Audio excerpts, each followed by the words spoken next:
I think the live stream should start any minute now. And so maybe, Joshua, do you want to just quickly introduce yourself and then the topic, and then we can begin the conversation? So first of all, thank you a lot, Councilman Tanaka, for your time, and Sure. I'm really happy we could get the meeting set up. So a bit about me, I'm Joshua Cal. In a couple of days, I'll be a senior at Palo Alto High School. And the reason I reached out today was because I had like a potential. So a little about me, like, ever since I was young, I've been interested in local city affairs. So this coming year will be my third year on the Palo Alto Youth Council. And this summer I went to a summer camp and I really got interested in entrepreneurship and technology. And so while I was at the camp and dabbling with all different entrepreneurship and technology ideas, I realized that there were so many opportunities within the city to get involved and help out. And so I came in with a project idea, but I know that I want to get your perspective on challenges or pain points you might face, and if my idea potentially could help out in some way, or just in general, just the challenges that you may face if my idea isn't relevant. So that's kind Sure. of what sounds good. Sure. Do you want to talk about your idea? Yeah, sure. So I didn't want it to just be like me talking, so I made like visual. If I quickly share that, Sure.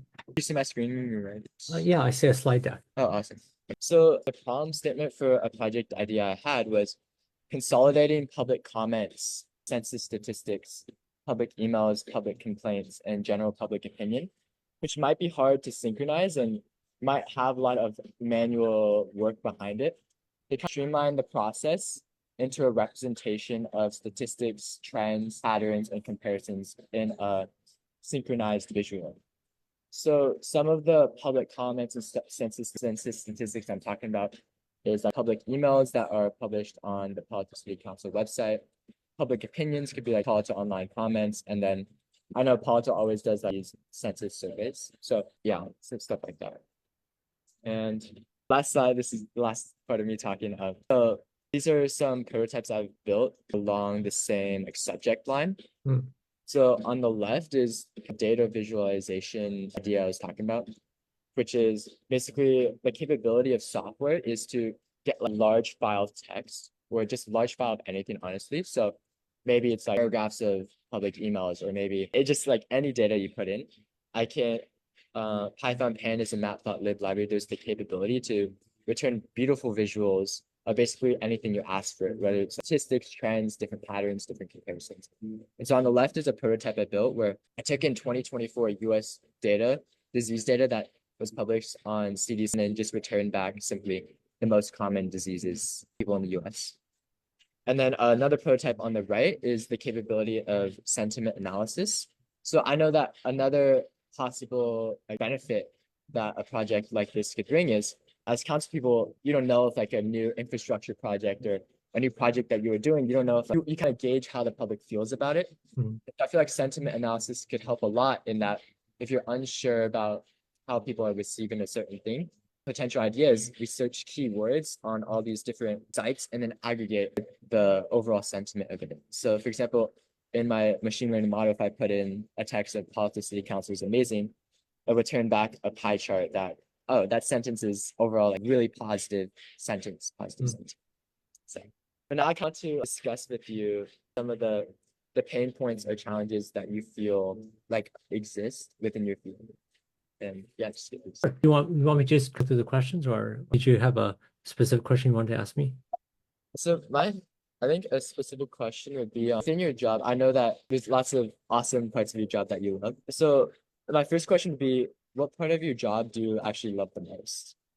And I assume you're talking about city council, right?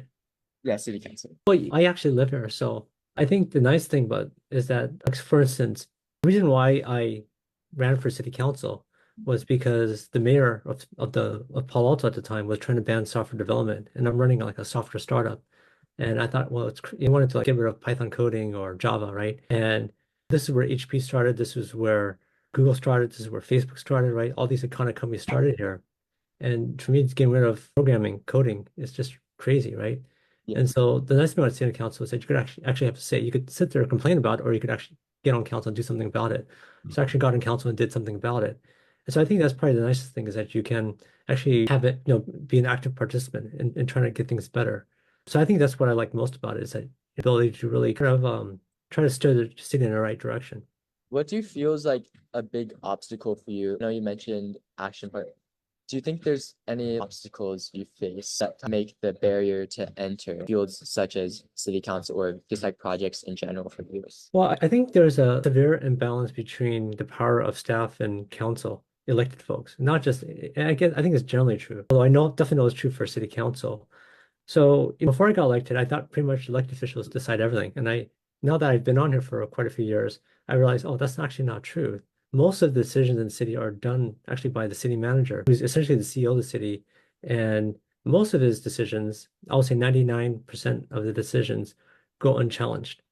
And so I think that's the thing that I didn't realize so much was that because of just how things are set up, right? You have the Brown Act, which means that council members can actually talk to each other, at least not a majority. City staff, they have staff and they do it all the time versus elected officials. This is just a part-time gig for us.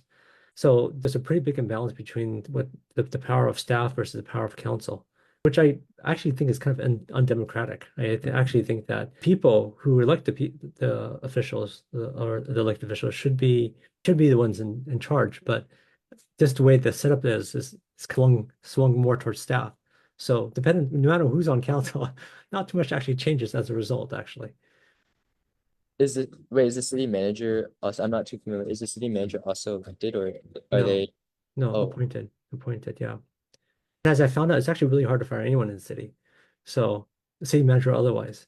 So it's not so like in the private sector, right, where there's a great alignment of incentives, right?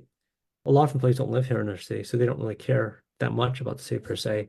I shouldn't say that. I guess they don't care as much as someone that's not like a company where there's a lot of alignment of incentives, right? You get stock options, right? So the CEO of a company gets a lot of stock options, and most of their comp is variable based on the performance of the company. But with a city manager, his comp is going to be high no matter what, no matter how good of a bad of a job the person does. So that there's a big disconnect between incentive of incentives. so I know you mentioned like you felt sometimes it would be undemocratic. From your perspective, what action could be done about it? Or would it just be just having more of the voices of the elected city council people be like Well, really? I was pushing for an elected mayor. So right now, the mayor of our city is not really elected. It rotates among council members and doesn't really have any additional power per se. And we have the Brown Act and we have lots of other things. Like we have, very limited time that we spend on this stuff. So much of the power is with staff. And so I think by having elected mayor, where we can move more towards a stronger mayor government versus a stronger city manager government. Right now, we have a very strong city manager government who's not elected, right? Not necessarily directly accountable to the people. Indirectly, yes, but not directly. I think that would help, right? Because if the person does a bad job, they're just not going to get elected again, right? Would a change like that have to go through like the staff? Do you feel like larger challenge for you comes from staff portion of it, like the staff or interacting with residents? Where it kind of On the kind of stuff you're showing here, done a lot of this, right? So, use LLMs quite a bit, right? Use ChatGPT. We put staff reports in there. We vectorize them. We vectorize the emails. We vectorize code, right? So we have a lot of this stuff already. And, the sentiment analysis, we have like k-means cluster things. So we do a lot of that stuff already ourselves. So it's not so hard. I think the hard part actually is something called a Brown Act in California, where on a local and county level, we're not allowed to talk to each other, at least the majority of people. So as a result, you can only talk about during public meeting, but the meetings actually are set, the agendas are largely set by the city manager. So it's really hard to have this kind of crazy catch 22 where we hard to make change because the city manager controls so much from the agendas to so as a result, the balance of power is really swung towards staff. So the elected officials were largely figureheads actually, because the fact that it's hard to get a majority for anything, right? And so what actually ends up happening is that a lot of the council members kind of are influenced with the city manager. And so it's usually currying favor with the city manager versus, city manager accountable. and then I had a follow-up question about the city manager actually. I know you talked a lot about city manager and staff. You like I don't know if this is an appropriate question, but what do you think like the manager could do like or something that like more that like help city council people such as yourself feel like in the decision making process So instead of what you have to do is look at incentives, right? So, CEO of any company, their pay is tied to their performance of the company, right? And in fact, higher you go, like see, almost all the comp is based off of the performance of the company. But the city is a very unique organization where head of the city, but none of his comp is based off his performance. There's no bonus, there's no stock options, there's nothing. And so there's a big misalignment of incentives. Now, for us elected officials, we were elected. So if we don't do a good job, we just don't get elected again, right? So we actually have fairly good alignment incentives, but there's nothing like that for the city manager. So how to say like want to start like a like act like yourself if you had like an idea in mind, like a legislation in mind.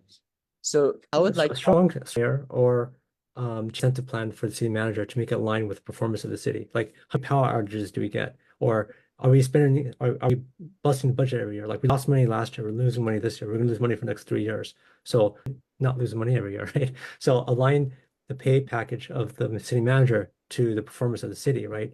Like customer service of the city, right? So if the customer service is good and the power doesn't go out and you have a balanced budget, okay, you paid more, right? And if you don't do that, you get paid less, something like that. All right. We do have another resident waiting, so now is a good time to start concluding the conversation. okay. I had one final question. Sure. And I know you mentioned a lot of the software that I mentioned has kind of been, I'm not too surprised because I know that I'm becoming more mainstream. I was wondering if there's any like that you believe could be like alleviating for you or your staff software side of things that you feel could like streamline type of process. Yeah, these big staff reports every week. And the first thing I ask my staff to do is put it all into ChatGPT and then I use it and then we ask a bunch of questions from it. And it's far, far better than actually getting the staff report, right? So if staff could just do that, so it's all in ChatGPT, so I could just go from there versus an extra step. But I have legislators who help me with do that now. So it's not that big of a deal. But lots of things, but we're a little bit out of time here. So we can chat more later. You could work with Quote to schedule another time. All right, sounds good. Thank you so Okay. much. I really appreciate it. And Okay. yeah.